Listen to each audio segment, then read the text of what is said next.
Hey everyone, I'm going to show you how to use a super simple but necessary tool in Adobe InDesign, the spell check function.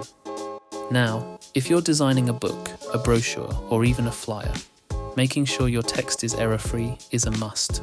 So today, I will show you exactly how to use spell check in InDesign. Let's jump right in. To get started with spell checking, click on Edit at the top, find Spelling, and in the drop-down, click Check Spelling. Now, this window is where all the magic happens. InDesign will automatically scan your document for any spelling errors. If it finds something it doesn't like, it'll highlight the word. See this? It found a mistake. Village is spelt incorrectly. On the left-hand side, you'll see some suggested corrections. You can simply click the word you want to use and hit Change.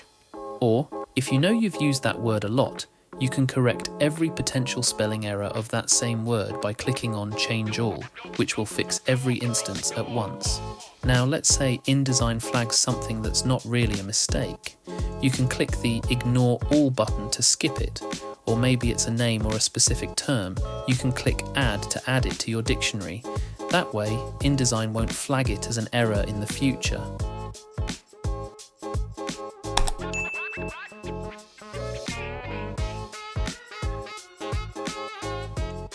Once InDesign's gone through everything and all errors have been changed, you'll see that the spell checker is no longer showing any suggested corrections.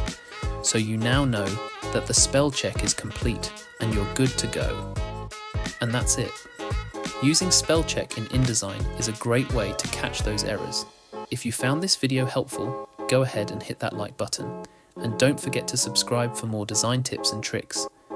Thanks for watching, and I'll see you in the next video.